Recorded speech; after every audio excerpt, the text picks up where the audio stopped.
राधे राधे सभी दर्शकों का बहुत स्वागत है।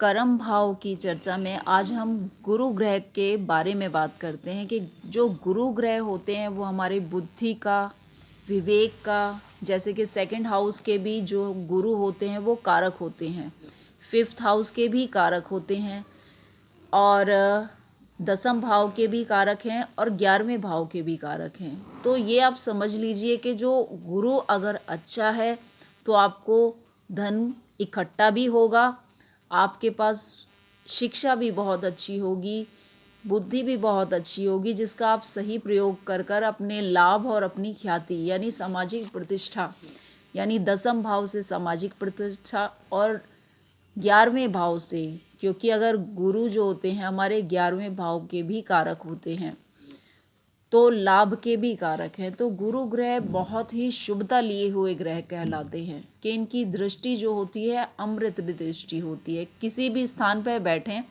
वहाँ से अपनी 5-7 नवी दृष्टि जिन भी भावों पर डालते हैं वहाँ की सारी समस्या या नेगेटिविटी को ख़त्म करने की क्षमता रखते हैं। पर ये जो गुरु की शुभता है वो कैसे जानें? तो जो गुरु जिनका अच्छा है उनके पास जो होती है एक शिक्षक वाले गुण ज़्यादा पाए जाएंगे, उनके पास धन टिकेगा, उनकी जो ऊंचे हायर स्टडीज़ भी अच्छी होंगी, आध्यात्मिक ज्ञान भी अच्छा होगा और दूसरे सामाजिक रूप में वो बहुत ही विश्वासजनक पात्र समझे जाएंगे। मतलब बहुत ही कर्तव्य को निभाने वाले, कहते हैं ना हम अपनी जिम्मेदारी उसे देते हैं जिससे हमें भरोसा होता है कि ये बहुत अच्छे से मेंटेन करेंगे। दूसरे जिनका गुरु अच्छा है वो बड़ों का सम्मान करते हैं, उनके प्रति कभी भी गलत शब्दों के प्रयोग से बचते हैं, कभी भी पीठ पीछे भी बुराई नहीं करते हैं। और सबसे अच्छी चीज़ यह है कि गुरु जिनका अच्छा है वो उनका धन कभी भी गलत कार्यों में नहीं जाएगा, ना ही गलत तरीके से वो धन कमाते हैं, ना ही उनका गलत तरीके से खर्च होगा। तो ये जो होती है एक विशेषता और भी होती है कि जो हमारा स्वास्थ्य से संबंधित है, ज़्यादा फैटी हो जाना कहीं ना कहीं गुरु खराब दर्शाता है। लीवर प्रॉब्लम्स क्रिएट होना वो भी आपकी गुरु की अशुभता दर्शाता है।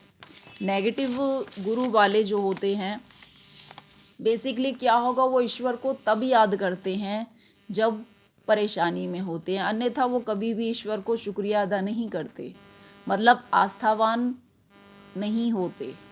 ज़रूरत पड़ेगी तो ईश्वर को याद करेंगे, ज़रूरत नहीं है तो बिल्कुल भी उन्हें ईश्वर की याद नहीं आएगी। अपने घमंड में यानी अपने ज्ञान या अपने अहंकार में जीते हैं। दसम भाव के जो हमने कारक बोले हैं, सूर्य क्या है,